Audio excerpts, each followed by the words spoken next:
Welcome to the Conscious Fertility Podcast. Today I'm here with Michelle Biton. She holds a master's degree in holistic nutrition. She has a bachelor's degree in psychology, certificate in kinesiology and health and fitness studies. And her passion is writing self-help books and empowering people to push through their obstacles to become the best version of themselves. She's a firm believer that we are all capable of change. And her latest book is The Instant Anxiety Solution. And for those that are watching on video, I'm holding a copy of her book up. Thank you, Michelle, for sending me a signed copy. My listeners know, and many of the guests on know, that I collect books that get signed by the author. And this book is really an essential quick fix resource for those looking to manage their general anxiety symptoms as part of their health plans. And Michelle our paths crossed a bit because you used to be around Vancouver and we have some friends in common. So it's neat how years have gone by and here we are talking about a topic I think is important, anxiety. So welcome to the Conscious Fertility Podcast, Michelle. Thank you for having me. Now, for our listeners, about 1/3 of our episodes are very fertility focused, where we'll bring a fertility expert on. And then 2/3 are on basically consciousness. And this is one of those episodes that we're going to focus on basically anxiety. So anybody can benefit probably from listening to this, or will at least find this of interest. And obviously, if you're trying to grow your family, I believe that if you can help regulate that autonomic nervous system and manage the symptoms of anxiety, it will benefit you as well on that journey. Michelle, I'm curious, what's your personal story with anxiety and led you to write this book, The Instant Anxiety Solution? It's a very good question because it's a very personal story. And speaking of family, my oldest daughter, she suffers terribly from anxiety. She actually has special needs. And for 10 years, I had to stop working and focus on helping her get through her anxiety and helping our family get through the crisis of her anxiety. And in fact, what I call a secondary anxiety, I suffered a lot from it as well. So I wrote the book because I figured out how to conquer our anxiety and how to get on top of it, which took a lot of hard work. We tried every kind of natural and allopathic treatment that was out there, and nothing worked. And I just had to keep plugging through until one day I talked to a very good friend of mine who happens to be a therapist in dialectical behavioral therapy. And she said a couple of things to me that just went, wow. And I had my wow moments and I tried what she taught me. And I thought, you know what? If it's helped me, I can really help other people. So I created the Instant Anxiety Solution, this 5-step program, because again, so many of us are suffering from anxiety. I'm not alone, but I know I'm not just school taught. I lived it. I lived the real down and dirty of anxiety and pushed through. And that's the key. You push through and you had these tools that you had to find or develop to help you push through. Absolutely. When people come into my practice and they say, I feel anxious, I want you to help me resolve my anxiety, one of the questions I always ask is, how will we know what we've done has worked? Like, how do you define anxiety? And what are the objective and subjective symptoms? So can you share a little bit more about this general term anxiety? And then what are some of the signs and symptoms that people experience that you're calling anxiety? Well, it's interesting because it's not a one size fits all solution. Anxiety shows up in different ways to different people. It's almost like there's a spectrum, and it could be simple, like feelings of anxiousness, like sweaty palms, a rapid heartbeat, trouble staying focused. It can be getting like feeling nauseous, feeling agitated, irritated. It can also get to the point of having panic attacks, avoiding people, avoiding certain situations. And the interesting thing about this, and I talk about it in the book, and this is what I help educate people, is we actually need a certain amount of anxiety to function. And I remember my DBT friend said to me, And in fact, she said that that level is really quite high, where I would kind of lower it a bit. But she said you want your typical anxiety level to be around a 4 to a 6. And that feels quite high to me. When you know what anxiety feels like, that's almost like an uncomfortable feeling. Right. So the whole idea here is, if you didn't have anxiety, you wouldn't be able to get out of bed in the morning. You wouldn't be able to go about your day, getting to work on time, getting your assignments done on time, getting your work projects done on time. So it's almost like changing your relationship with anxiety, befriending it in a different way, so that anxiety isn't so much a bad thing, but it's something to learn how to manage. And that's what I teach a lot about in the book, is how to manage that anxiety. So again, it's a spectrum. It shows up in different ways for different people. But the idea is that we don't have to sit in that uncomfortable place. There are lots of things that we can do to bring it down to a healthy level. And we're going to go into some of those steps that you share in your book.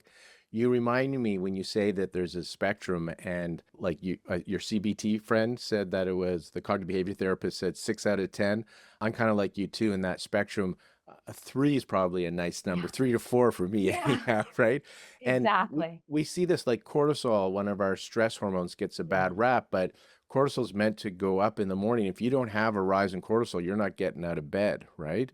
And so it reminds me of a story of Bruce Springsteen, which most of our listeners, I think, know of, a famous singer, you and I anyhow, really popular in the 80s and 90s, right? And still is. So he shared a story that if he doesn't feel anxious before a concert, then it's a dud. It's not a good concert. So he expects to have that feeling, and he describes it as butterflies in his stomach, right? Yeah. And then I'm going to bring in another self-help guru, Gabby Bernstein, who's written many self-help books on consciousness and around happiness. She shared that the feeling of excitement and anxiety are very similar. They're very Yes. similar feelings. And so I think what Bruce Springsteen was feeling was what we would call, when it's a 3 to 4 out of 10, that's that excitement. And when it gets to that 6 or 7, that starts to feel uncomfortable, like anxiety, where you don't have the focus to move forward sometimes. And so part of it is realizing that, like you said, it's a spectrum, and we're going to share with our listeners how you can change that perception. And really, I think what you're talking about, because you talk about it so much in your book, is the nervous system, the sympathetic, the fight or flight, and the parasympathetic, the rest and digest, also known as the breed and feed for those that are looking to reproduce, breed and Yeah. feed system. Yeah. So can you talk more about these symptoms and go in a little bit about the nervous system? Because I like how you describe it and talk about it in your book as well. Yeah. And I think a really important point to mention is, like, for example, I'm doing the talk right now and my palms are very sweaty. Right. I've got that kind of nervous feeling in my stomach, and it's knowing how to work through it and push through it.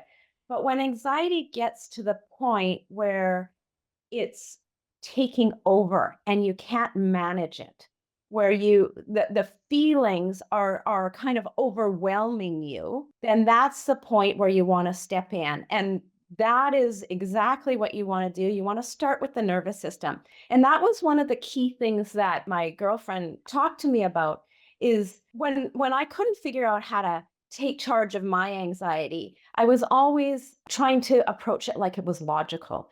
But anxiety is not logical. You cannot think or outthink anxiety. When it's in your body, the first step, and this is what I talk about in the book, is you have to bring it down. You have to deal with the nervous system. And when you get anxious, the sympathetic nervous system turns on. It's almost like you've got the gas on the car. Your pedal goes down, and the sympathetic nervous system, all the hormones go through your body, and you start to feel that fight or flight mode. So it's a very protective instinct, and that's a good thing, because it gets us out of danger when we need to get out of danger. But the problem is, sometimes the situation is mismatched from the feeling. So you'll go in front of people, or you'll go on a podcast, or you'll go on a date, or you'll go to a doctor, and that anxiety, that feeling like you want to run and get out of there, happens, but it's not appropriate for the situation. So you want to activate your parasympathetic nervous system. And your parasympathetic nervous system is like the brakes on the car. That is your nervous system that helps us to relax, to calm down. And in fact, it helps us to digest our food. So it just slows our body down. So what we want to do is we want to learn how to activate that parasympathetic system on demand so that whenever we're feeling those anxious feelings that we can take control, that we can take charge of how our body is feeling. And this is what I am a firm believer in: teaching hacks, teaching simple ways that you can hack your nervous system safely and effectively so you can take control of those feelings of anxiety. And I like your tools because it is a hack. And I'd It's a love to hack. unpack like mind hacks, right? Hacks, yeah. And I want to unpack what you said. So there's a situation that happens. Like you said, you're giving a talk in front of a large audience, for example, because that's a common fear, right? Public Yeah. speaking. And your sympathetic nervous system thinks it's in danger. It goes into Yeah. alarm. And like you said, it's not always appropriate. And I like to use the term that there's no survival benefit. So your system goes into alarm as if you're about to get attacked by a large animal, right? Like a saber-toothed tiger idea. But in this case, you just have a deadline at work, or you have an unsuccessful fertility treatment, or you're going to do something at work, or it's above your skill set, and your body goes into this sympathetic overdrive, survival. But there is no survival benefit. But the hormones that get released are no different than if you're about to have a life-threatening experience. And need to And get out of there. Yeah. yeah, and those hormones over time lead to chronic inflammation. They impair our immune system, and inflammation leads to so many diseases. Impair our immune system, which we need to stay alive. And you talked about our gut health. So blood is diverted from our digestion. Blood is diverted from your reproductive system. And in your book, you describe so well that we go from like a whole brain where we have access to creativity to that reptilian brain where our frontal cortex shuts down, and now we're real survival mode. And so these hacks are to tell your nervous system you're safe, right? And to get out of that reptilian brain so you can access those creative aspects of your body. And when you're in that parasympathetic nervous system, and our listeners have heard this because we talked about this on other episodes. Actually, Stephen Porges is a great episode to listen to where he talks about the polyvagal theory, about the fight, flight, or freeze. And he goes into detail on that. So if you like that topic, listen more on that. And when you get into the parasympathetic, that is our healing nervous system where blood goes back to our gut, goes back to our reproductive system, back to our extremities. So there's so much benefit to going into the parasympathetic nervous system. So I would love to hear, because you have a great acronym for your tools to help people get out of that sympathetic fight or flight survival mode into that parasympathetic, the rest and digest, breathe and feed. And I want to emphasize this because we've said this on other episodes. When you're in sympathetic, and like you say, it's not a bad nervous system, it keeps us alive, right? It's just that when it's constantly being triggered, it leads to gut health issues, sore muscles, headaches, poor sleep, fat around the belly, all those things, right? It's just that it's always activated. We're in sympathetic overdrive. And so when we get into this parasympathetic, I want to hear more about your tools, because when we're in sympathetic, our resources are diverted for survival. So they're not available for healing, for creativity and reproduction. And Yeah. when you use tools like you share in your book, you retrain the body through these mind hacks, go into parasympathetic, which frees up these resources for healing, creativity, and reproduction. So can you share your acronym, and then let's get into some of the tools for the listeners? Sure. And I'm just going to say one more important thing for your audience that I feel would be very beneficial. Going back to the parasympathetic nervous system, you can get the goal is to get your body to that parasympathetic state and keep it there as much as you can to stay in that parasympathetic state. Or I'm going to talk about this, what we call a high vagal tone, and that would help to facilitate better health and all that you were saying, Lauren.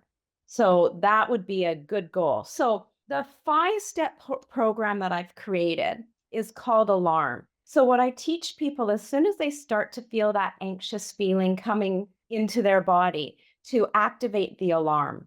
And the alarm stands for activate, label, acknowledge, remember, and move.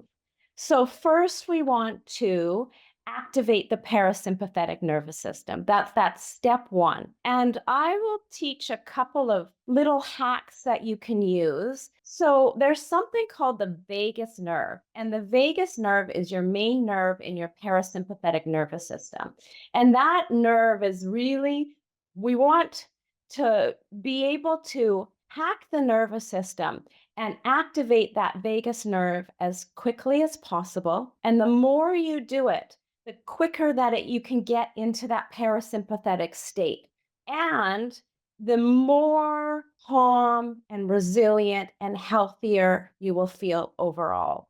So, that vagal nerve is a really important thing to focus on so that you can activate this nerve and quickly get to that state and stay there. And the more often you practice it, the easier it will get to that parasympathetic state. I say it's almost like when you go to the gym and you train your biceps, okay? Exercise, repeating it over and over makes the muscle stronger. The same thing with the vagus nerve. So you want to practice doing these things often so that you can get to that calm state faster and you can recover from stress easier. It increases our resilience. I'll share with what you Yeah. said, because you said as you practice, it becomes easier. So there's a saying that the longer you do it, the easier it becomes. The easier it becomes, the longer you can do it.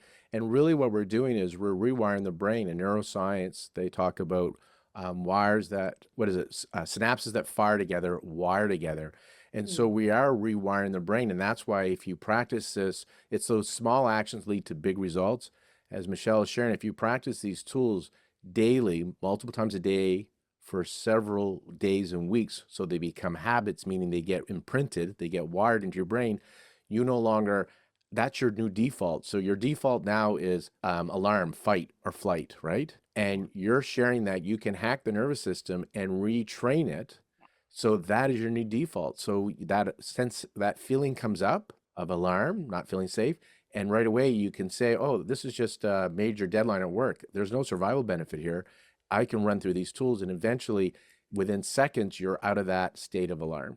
Yeah, And and you're you'll now be like Bruce Springsteen. You're at a yeah. 3 out of 4 where you're going to do the best work versus a 7 out of 10 where you become paralyzed or you run away.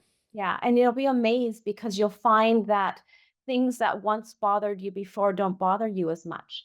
I And love if it. they do, Yeah. you recover much faster. This is, Yeah. I don't, because my background is in clinical hypnotherapy. You are rewiring the subconscious with this. Because I always say one of two things happen when you do conscious work.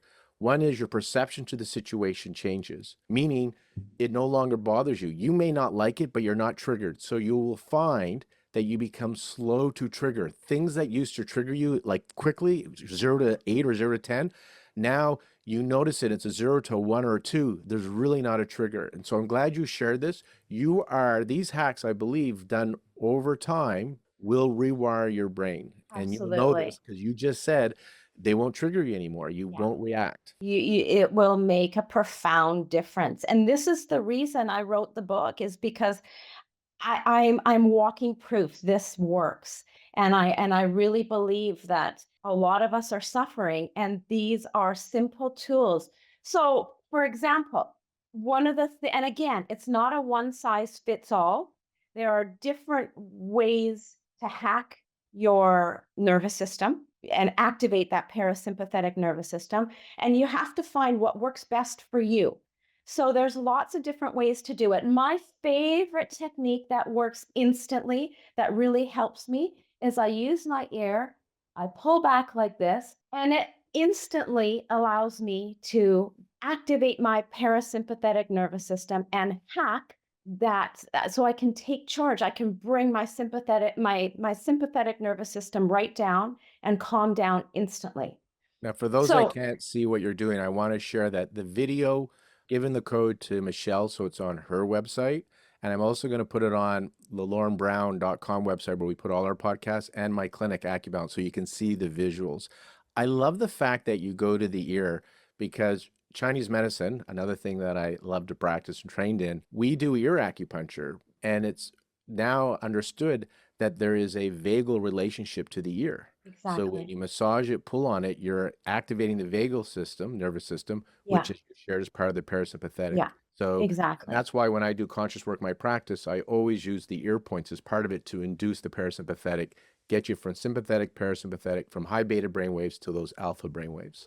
So Exactly. can you So describe what you're doing with the ear so people who are So, listening? so again, this technique works really well for me. When I do it on people, they take an instant deep breath. They're like they just instantly relax, and that's the reaction. So what you're doing is you're just giving us, and you're not tugging, you're not like yanking, but you're just slowly pulling back along the line of your body. Some people can pull the skin behind the ear back, and again, you're looking for gentle. It's nothing like you're not turning a switch on, so you're making like you're not yanking. It's just a gentle tug, and it just allows the you to take a deep breath of air. The lungs just fully expand. Now, there are different ways in the ear, like along the crease, you can put your finger in and rub in a circle upwards or pull back inside. But again, my favorite technique is just pulling back. Now, again, if we talk about a spectrum, if you look at anxiety, there's like a way to easily activate your parasympathetic nervous system is to focus on your senses. And I don't like to just focus on the five senses. So we've got the sight, the smell, the taste, the touch, the sight. I also like to talk a lot about proprioception because again, coming from more of a like I've done a lot of work with special needs and the and sensory integration, and like deep pressure. I find those are really important. That's a really important sense for us that often gets missed. But we again, so the more we activate these senses, the more they can get us to that parasympathetic state. So I've got my lotion here. So taking a little bit of cream, rubbing it on the hands. Oh, you've got cream too, Lauren. Great. It's got a delicious smell to it. Lauren, does yours have a smell? Yeah, I get a scent, nice scent as well. So that smell, like if you get you what you want to do is you want to get that favorite smell or that like just that thing that makes you go and that happy place, that good feeling. So that activates your sense. Something so simple.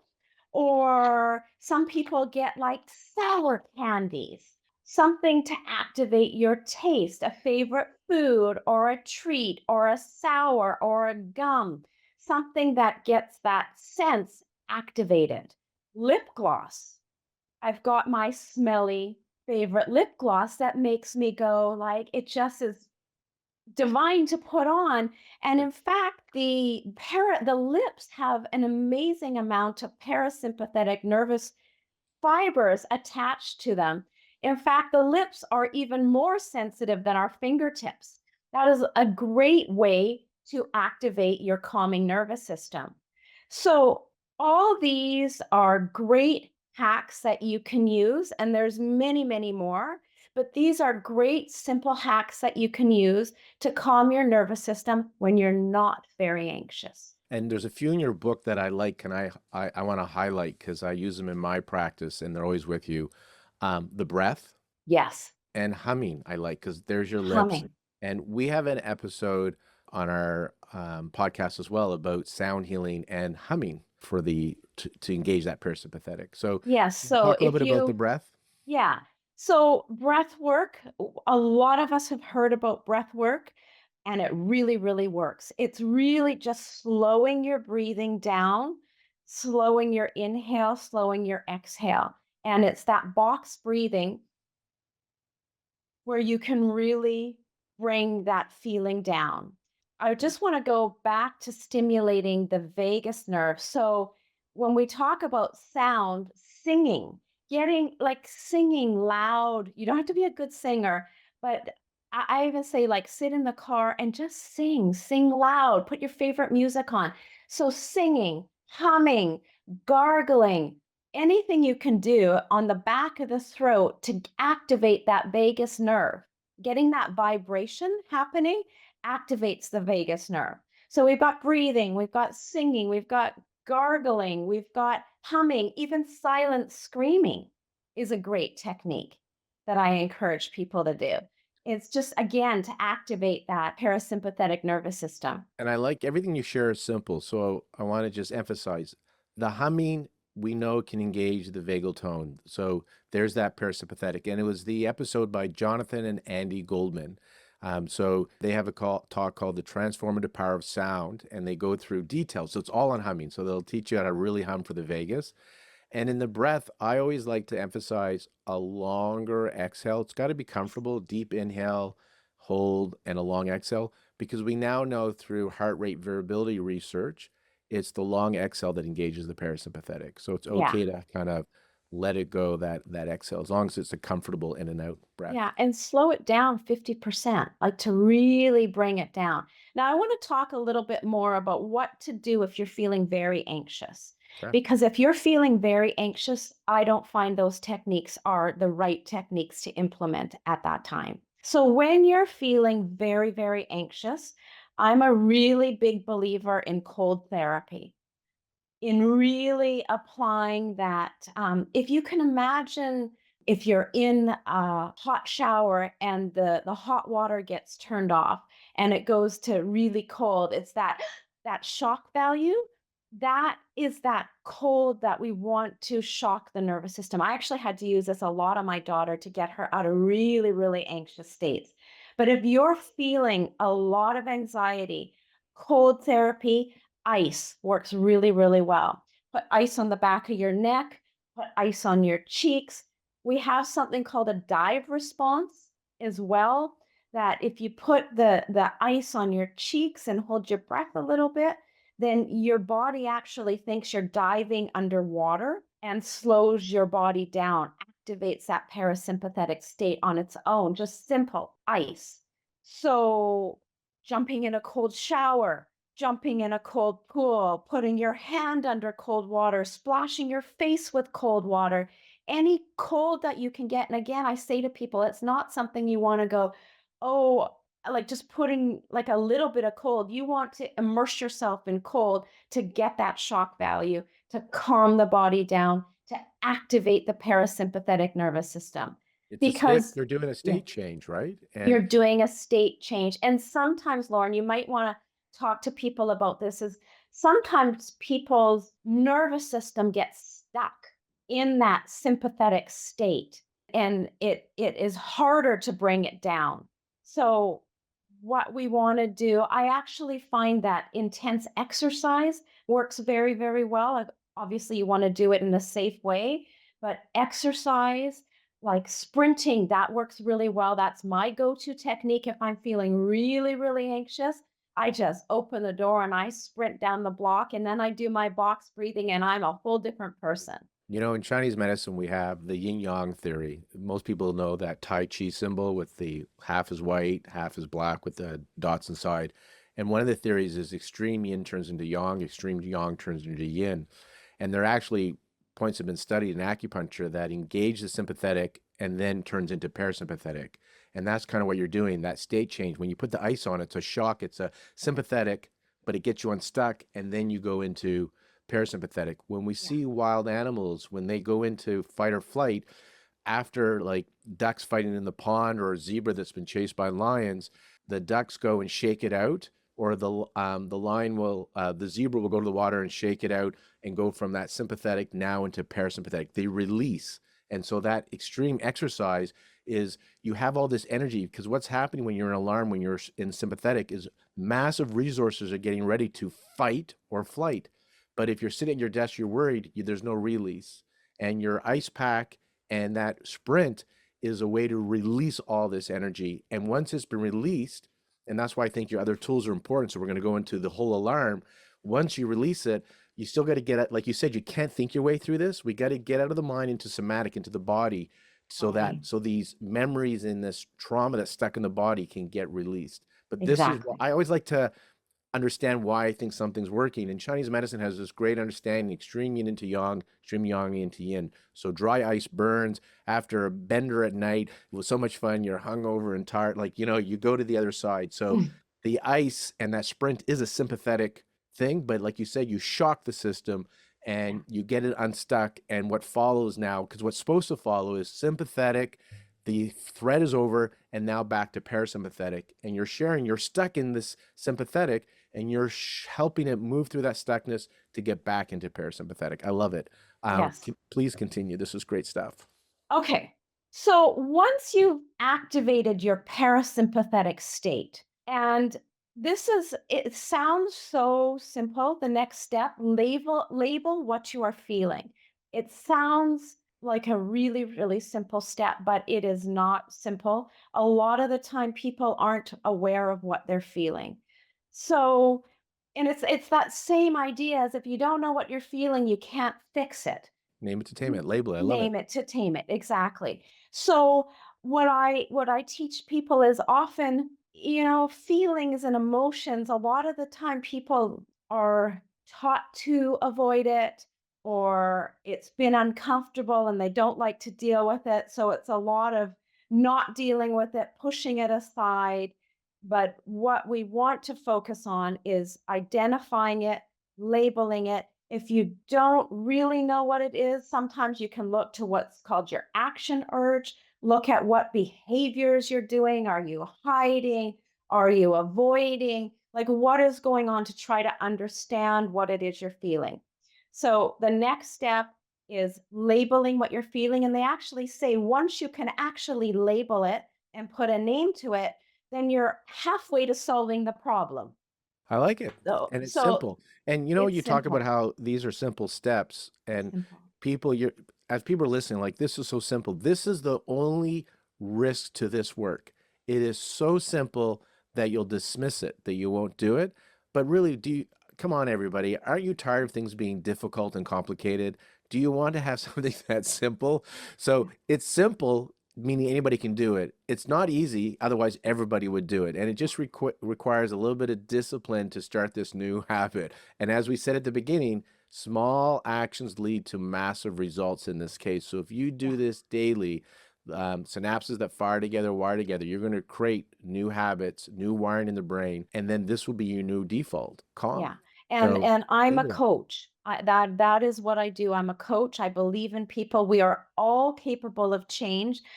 I'd say 95% of people wish and want, and they avoid the doing. They avoid moving into that place of change. And change isn't easy. And subconsciously, right? A lot of the time we avoid doing the things that we need to do to change. So these 5 steps that I've created are simple. There is nothing complicated. This book teenagers can read it. Like, it's not complex. It's really simple, but these steps work. They work and they make a difference. Yeah, So, you say a teenager can really read it. For allowances and stuff, I sometimes pay my children to read books. That's how they get their allowance. So oh, this was their allowance this week, oh extra wow, that's allowance great. to read. They have to read it and give me a book report Well, it's because I you know want them to. what? These are life skills. Their life This is a skills. life skill. So your 5 steps alarm. So you talked Okay. about activate your parasympathetic nervous system, and then name it to tame it. You call it label Label. your emotion, right? A. So Yes, there's our L. And then probably my favorite step, because I the conscious agree. work I do, is A, how you acknowledge emotions are temporary. I agree. This step is magical for people. And again, it's simple but very effective. And that's acknowledge that emotions are temporary. So it's this whole idea, a lot of the time we think the emotions, these feelings are big and scary, so we avoid them. But the actual fact is emotions are temporary. They come and they go. They don't stay around. So, in fact, it's found that physiologically an emotion only takes around 90 seconds to go through the body, meaning when you have an emotion, it goes through the body and then you're done with it. And that leads me into the next step, but I'm going to hold this for 1 second. So much of the time, again, we avoid these feelings, but the actual emotion, I give it up to 7 minutes that somebody will go through that emotion and then it's finished. And a lot of the time, in that time when people's experiencing the emotion, that is not the best time to solve your problem. So I tell people to wait that 7 minutes and then solve the problem. So I'm gonna, if you're okay with that, Lauren, I'm gonna go into the next step is called remember to avoid layering. So what's happened is a lot of the time when we feel an emotion, it goes through the body and it's our own thoughts and emotions that keep the emotion alive. We've been triggered. And I want to share that 90-second neuroscientist, Dr. Jill Bolt Taylor, her TED Talk, Stroke of Insights, the first talk that I think went viral that kind of broke the internet on a TED Talk. And we have her as episode 6, Harnessing the Power of Your Brain, because she wrote a new book. And she talks about that 90 seconds. And so as you share, you get triggered. There's a chemical reaction that will run through the body in 90 seconds. But because we keep thinking and triggering it, we keep re-imprinting it. And really what you're talking about is how we're going to interrupt the story, how we're going to interrupt the trigger so it can move itself through and not stay in the cells. So let's talk, we're on A and R now, right? Yes. So Exactly. in your And mind. what she talks about is and what I like about it is she said anything after that 90 seconds is your own choosing. Yes. She uses the word choosing. So meaning it's a choice to continue to keep that emotion going. Now, I want to unpack that a bit because it's so subconscious. It's not like we're addicted to it and it's happening on a very unconscious level. And I'm going to modify Viktor Frankl's quote so I've taken a quote he has and I've modified it. And he says, or I've modified it for him to say that in every situation, you either unconsciously, habitually react, or you can choose to consciously respond. But we need tools to interrupt the story. And Yes. that's what I call my NAC. For those that have been listening, my notice, accept, choose again, which I think fits perfectly with your alarm. And so this is what Michelle's talking about, is training the nervous system through the alarm, A being activating the parasympathetic, labeling it, acknowledging, so getting into the moment that you're having these feelings are temporary. Now she's talking about avoid adding extra stuff that you're choosing it. But just so you're aware, Wow. it's so much of it's imprinted, it's unconscious. So this is about rewiring the brain. And this is why it requires daily practice. And you can do it. And we said earlier in the talk, when you do this work, all of a sudden something that usually triggers you, all of a sudden you have a slow trigger to it. It doesn't. And because the trigger is slow, it's not instant because that subconscious is super fast, you can now choose to respond differently. Even though you feel the anger, feel this feeling coming up, you now have the ability, because it's a slow to trigger now, to interrupt it and choose how you want to respond to it. I just wanted to share that part because some people are like, how come I can't choose? I go, yeah, because your subconscious is so fast. And so And it's a skill set. it's Yeah. a And skill which you learning can how develop. to do this is an absolute skill set because we've been practicing this. What I find really helps people is knowing that there's primary and secondary emotions.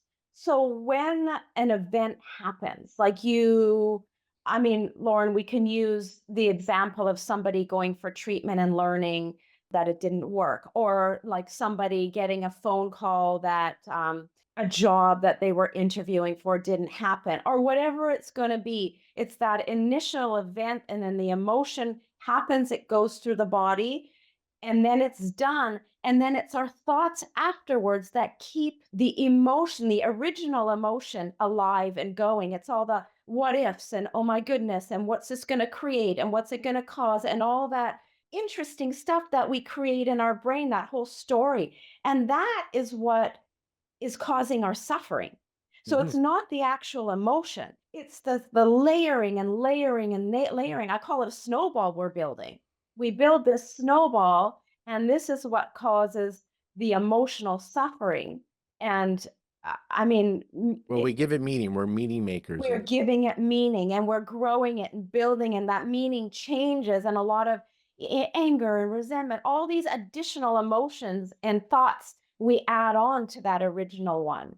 So it's learning how to come in, how to stop it, how to just have the thought and let it fall off the back, not engage in it. There's a lot of skill sets. This is where I call the art of mindfulness. This is where the dialectical behavioral therapy comes in, because it's the Eastern and Western. So I really love that whole concept of the art of mindfulness, because so much of anxiety is a fear of the future. We have very often we take what's happened in the past and we project it into the future. Very few of us are actually living in the now and being present in the moment. A lot of anxiety is a worry about the future. Well, you just said the key word here is presence, being present, because that's the key, is being present and being present with your uncomfortable feelings and developing and having these tools to not have the outside world determine how you react or how you feel. And that's why I shared that quote. Now you can choose how you respond. And so things are going to happen in the external world, but the question is, how are you going to perceive it and choose how? There's your free will. How am I choosing to feel about it? And this takes practice. And as I shared, I have my structure is notice, accept, choose again. And like you shared, the notice part, and this yours fits into this, so it's aligned. Notice that everything that happens to you is neutral, and then we give it meaning, Yeah. right? And so this is that free will part, and how you're going to choose to respond. This is the remembering to avoid adding extra thoughts to it. And if you can just sit with those uncomfortable feelings, they can come up. So you can have sadness, you can have anger, but that's the 90 seconds, right? And again, I'll plug Jill Bolte's talk at episode 6. The 90 seconds go through, and if you can just sit with it, and as you talk about the mindfulness part and be present with it, like that zebra, after it's been chased, it shakes a bit, and then it's back to parasympathetic, right? It's back to neutral. And so, but if the zebra had a prefrontal cortex like us, it would keep thinking, oh my God, this is going to happen. What's going to happen next week? And so it gets stuck in the tissues. And so it's reliving it over and over and over again. So it doesn't get to go back to that neutral state. And what you're sharing is how to get out of that story and keep thinking of worrying about the future. And I love it, because I think my work is all about how to present moment. And when you can get into that present moment, there's no regretting the past or fear of future. And you say this so beautifully in your book. That, again, is another very important skill set to learn, a life skill. Very few of us actually practice it. And in order to have that mindfulness, we have to accept. That acceptance comes in, which is critical, because we can't really be present if we're not accepting. So that really accepting things 100% doesn't mean we have to agree with it, but accept it, and learning how to be in the present is like gives us a huge amount of power. Yeah, well, I think we tap into our unlimited potential, this unlimited human potential, your higher self. That's what so many of my guests are saying, big consciousness. And then miracles can happen, as they say, Mhm. miracles, because it's outside of what you would normally think would happen for you. And so, Yeah. yes, this process and these hacks that you teach are to get us out of sympathetic, high beta brainwaves, get us into that alpha, detached, relaxed state, or parasympathetic. So now you're whole brained. You can access your creativity and you're present, and and like you said, accepting what's happening doesn't mean you like it, doesn't mean you're resigned to it. It's just that you're not putting resistance into the field. And again, to share Chinese medicine, that health and thriving is when you have flow and receptivity, free flow. But if you have chi stagnation, then you're resisting what's happening. And so a key piece here is I'm not suggesting, I don't think you're suggesting that you're supposed to feel happy all the time. It's about being authentic. So when you feel sad, be present with the sadness. So rather than trying to feel better, get better at feeling. And for whatever reason, when you can be really present with your feelings, and Eckhart Tolle talks about this in The Power of Now, your feelings, these uncomfortable feelings, can act as portals to presence. And then the resistance drops, and now there's a sense of relief or even deep peace. That's the flow and receptivity. And then inspired thought moves through you, which can lead to inspired action, which I think is your M step, move forward, problem solve, and take action. So can you share a bit about that? That is where the logical brain steps in. That's where the problem solving steps in. So a lot of I go back to the beginning is a lot of us try to do this with anxiety at the beginning, but all those other steps are really important to do before you get to this last step of logical thinking and problem solving, and then move forward. So I teach a lot about how to solve problems and to set goals and to take action. Because again, it's back to that 95% of people focus on the wishing and wanting, I'll say, and 5% actually focus on the doing and the taking action. So, my goal of this book is to help more people move forward and take action and move forward with their lives and change. So, very few people actually set goals. Very few people actually write down what their goals are. So I'm teaching people with a very nice exercise. I call it the wheel of balance, how to set goals. And I have a very mind body holistic approach to this. I believe in not just focusing on one area, but focusing on many areas. And it takes stress off of one area of your life that might be a little bit more stressful than other areas. And if you can balance it, that wheel operates better. So, writing the goals down, why are they important? How we're going to take action. And I believe in taking small baby steps, not taking like biting off this huge goal and then being disappointed. So, I teach people how to take those baby steps, how to, a lot of the time, people avoid doing because they want it to be perfect, but teaching how to people, it's a kind of that 80% rule, to write it down, to try, to make a mistake, to focus on doing, and baby steps, slowly climbing that ladder. So all of a sudden you can look back and say, wow, look at how far I've come. Wow, my life is so much better. It's so much less stressful now. So all of these things work in combination to help you feel so much better and to change your life. Yeah, change your state, change your life. And in your book, so we talked about kind of the theory and steps you can do under your acronym ALARM, and I'd love for you to just repeat what that those are in a moment. And then the last part of the book is exercise. So you're giving us tools. Now I gotta share this with the audience, and you've heard me say this before in other episodes. It's worth repeating. The value is not in the knowledge. So there's lots of great tips that Michelle has given us here. The value is not in the knowledge. The value is in the application of the knowledge. So you can read all the self-help books you want. I was that guy. Yeah. I could talk it, but I wasn't walking the talk. And so you can know it and you could sit there and give lectures on it, but your life is a mess. And then you can actually walk the talk, apply the knowledge. And that's where the back part of her book, I'm just flipping through it now in my hand here, all these exercises and practices, and she's made it simple. And so I invite you to pick up a copy of her book and read it, or I don't know if it's on audio yet, definitely read it. It is. It is on audio, yeah? It's Yeah. on audio as well. And then definitely do the practices in the back, because that's where the value is. Because you can't just think your way through this. You do have to put this into practice. So can you repeat your acronym ALARM and what it stands for again, just so people can remember the 5 simple steps to quiet your mind and achieve calm? Sounds good. And you hit on a very important point is there are so many self-help books out there. There is so much information on anxiety. And in fact, when the topic came up about writing this book, I even thought like there are so many books. How is my book going to be different from all the other books? And that's a really important point. And again, the reason I wrote this book is because I believe it has the tools to really make a difference. And again, it's not just about reading, it's about doing, and it's about taking these steps and actually applying, implementing, and moving forward.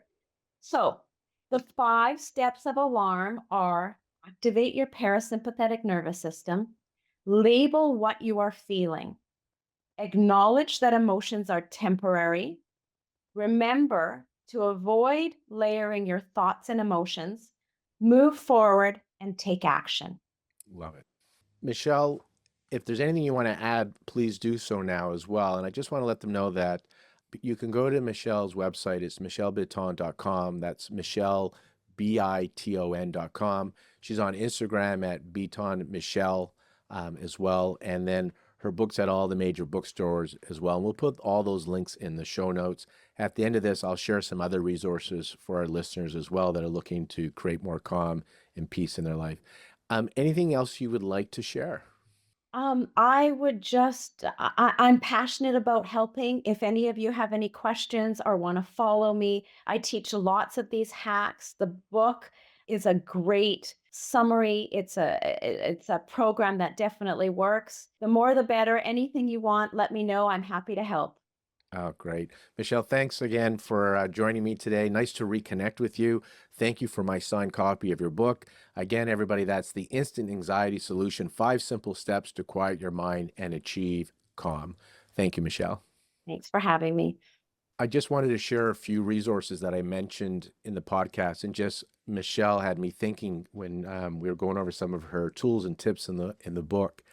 And so on the AccuBalance.ca website, and I'm going to put these in the show notes as well, but I have a blog and a video on 3 simple mind hacks to elicit relaxation for healing and creativity and sleep. So just some tools, 3 simple tools to get into that. You remember the A, activate the parasympathetic. And then I alluded to my notice, accept, choose again approach, which I talk about often in our episodes. But I have a blog post on that, as well as a video that has been received well, called How to Develop Emotional Mastery and Resilience, the NAC approach, which is notice, accept, choose again. Basically, it's on how to rewire your subconscious program so it's serving you. As we mentioned, we go into a default into our subconscious programming, which doesn't always serve us, right? I don't deserve to have it all. I'm not good enough. And so hence the fear and anxiety comes up. We can rewire our brain. So that's what the blog post, How to Develop Emotional Mastery and Resilience, is about. And then a couple of podcasts I think you'd find interesting. One is by Russell Kennedy on the Conscious Fertility Podcast. He did one called The Anxiety MD on navigating and transcending anxiety. So he's got a book on the topic as well. And then we mentioned Jill Bolt Taylor and Stephen Porges, and also Jonathan Goodman, all have episodes. Jonathan Goodman's on humming and activating the vagus nerve. Jill Bolt Taylor is the neuroscientist on harnessing the power of your brain, episode 6. And I mentioned Russell Kennedy has an episode with us, and then Stephen Porges on the polyvagal theory. So lots of resources on the Conscious Fertility Podcast. And lastly, diet and your gut health can impact your anxiety, and so it's bidirectional. Your mental, emotional can impact the physical, so it can negatively impact your gut microbiome, and your gut, your digestion, and what you eat can impact your mental, emotional well-being. So hence it's bidirectional. The body can impact the mind, and the mind can impact the body. So if you go to the AccuBalance.ca website, you can download our fertility diet book. It's basically an anti-inflammatory, low glycemic index diet book. So it's for people that want to regulate longevity, manage weight, and feel good. And so you don't have to be trying to conceive. You can be well into menopause and use these recipes and these principles, because when we use them for fertility, to regulate inflammation, to heal the gut, to regulate blood sugars, yes, it benefits fertility, but it benefits sleep and energy and mood and hormonal health. And so you don't have to be trying to get pregnant to benefit from the recipes in that book. So you can get that from the AccuBalance website as well. Thank you again for tuning into the Conscious Fertility Podcast. And do check out Michelle's book, The Instant Anxiety Solution, 5 Simple Steps to Quiet Your Mind and Achieve Calm. And you can check more from her on Michelle Biton website. Thank you.